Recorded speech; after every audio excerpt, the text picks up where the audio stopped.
Why are you forming emotional connections with a computer? And this whole thing where people get emotionally attached to the AI is really dangerous. Why are you falling in love with the AI? Did you not see the movie Her? Welcome to my channel. My name is Patrick.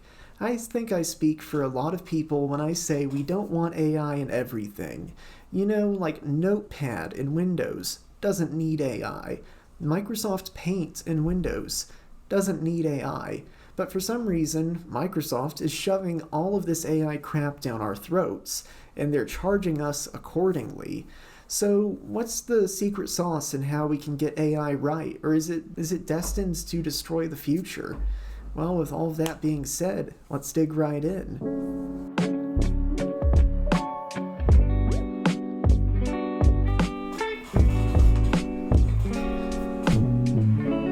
So we were sold a promise of AI. When ChatGPT started getting traction a few years ago, people were saying that AI is going to automate the menial tasks so that us humans can focus on being creative. But that's not at all what's happened. If we look at the current state of things, let's look at Microsoft, for example. Microsoft has done nothing but lay employees off in the last few years, and they said that now 30% of their code is AI generated. So does that mean the developers have 30% more time to be creative and innovate? No, it means they can fire like 30% of their developers. So AI is not being used as something to automate the menial stuff so we can be creative. It's being used to cut humans out of the picture and save corporations lots of money. And we're only talking about the useful implementations of AI when we talk about that stuff.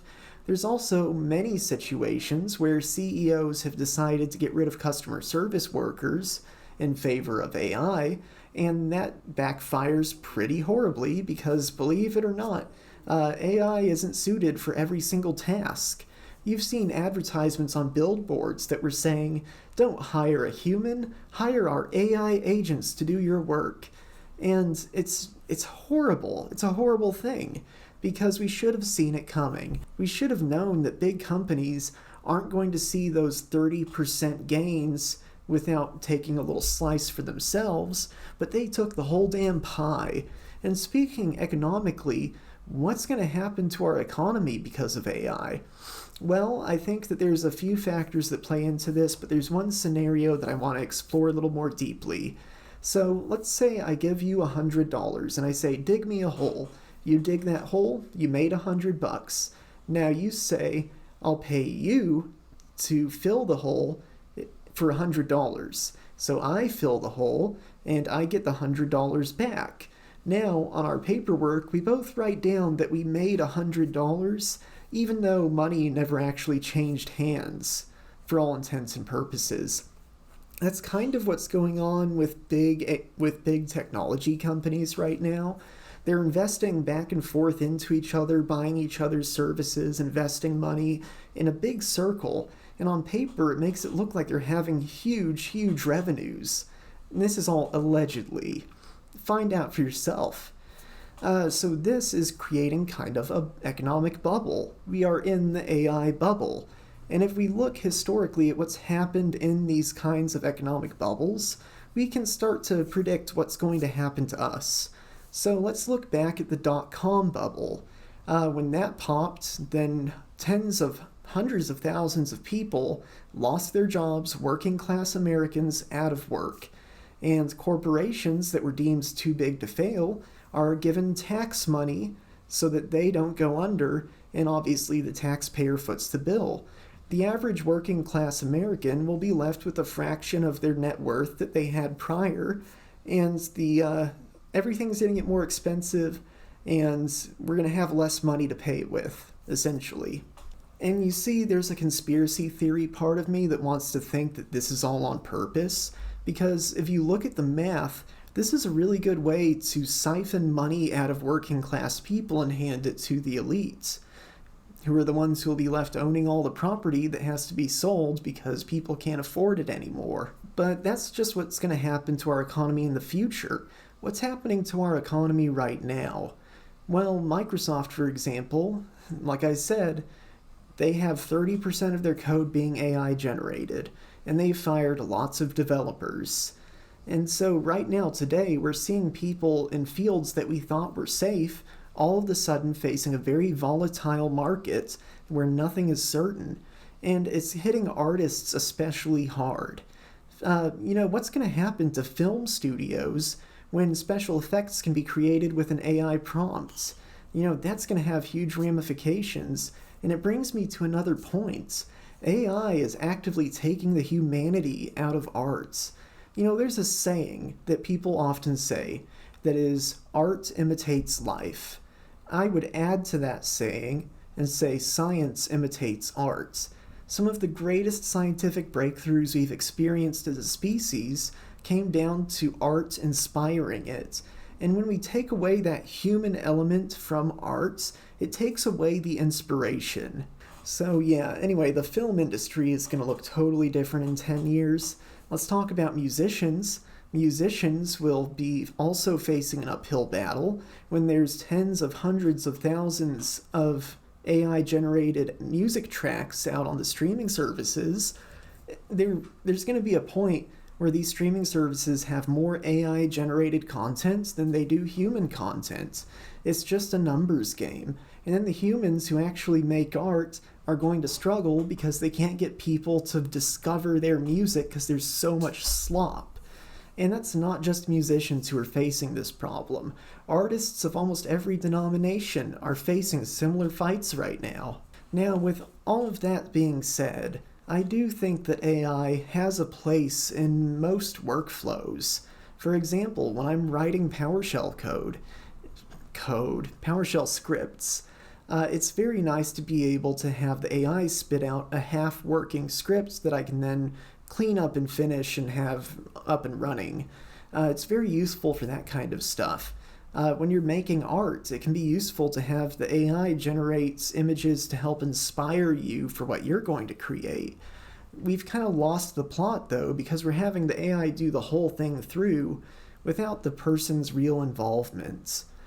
And that human touch, that's what fosters inspiration. That's what makes science great. So what's going to happen is we have all these companies who think they can replace essential workers with AI, but the technology is not there yet. And if you give the AI the ability to do things like process refunds, then that's only going to be abused once people figure out a very simple jailbreak for your chatbot. So there are times where a human has to make a decision in a service situation where the AI just isn't equipped to make the decision and rightfully shouldn't have the ability to. When this happens, they take away the humans who are actually fulfilling these roles and replacing them with something that can't get it done. There's also the idea of how disproportionately AI complements different people. For example, if you have a pretty good idea of how to write C++ code, for example, then you can use AI to truly accelerate your work. But in order for that to happen, you have to have that deep knowledge of C++. You have to be able to call the AI out on its bullshit when it's trying to do something that you know isn't possible or won't work. And without that expertise, that human touch of someone who's well-versed and experienced in a certain domain, then you just can't get the same quality of work that you would otherwise. I just finished reading a book about how AI works under the hood because I wanted to better understand the technology before I criticized it. And unfortunately, having now realized that AI working is kind of a miracle and we don't really understand why, I'm more hesitant than ever to recommend implementing it into essential workflows. I think that there are some things that should just be off limits to AI, like art. There's no such thing as AI art. It's AI slop, and we should call it out when we see it. And for the love of all that is holy, Microsoft, stop. We don't need a co-pilot for everything.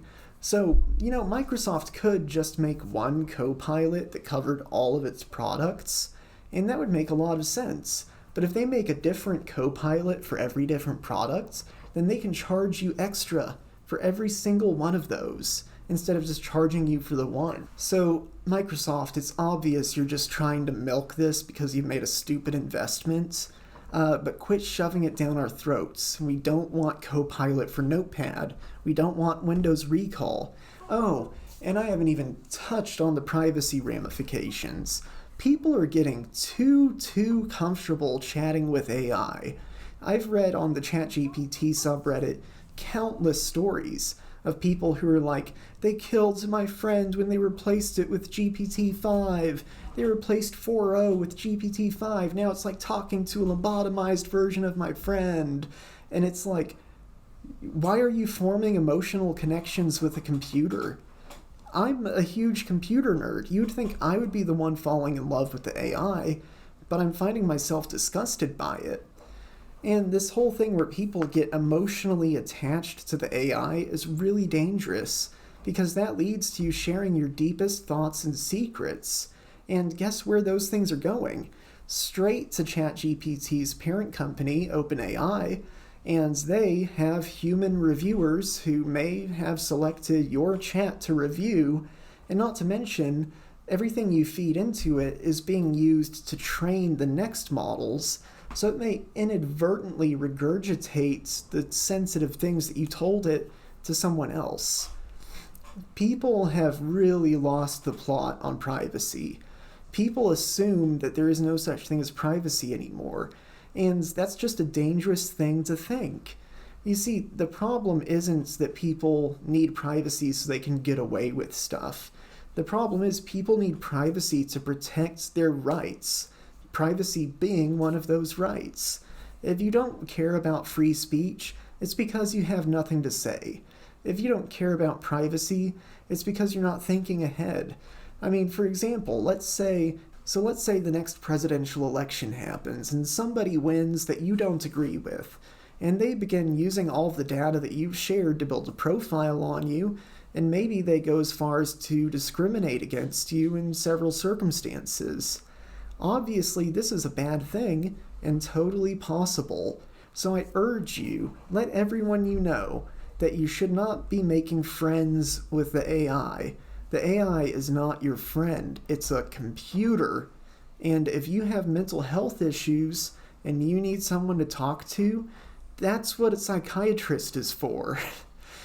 Why are you falling in love with the AI? Did you not see the movie Her? Anyway, thank you for watching, and I'll catch you in the next one.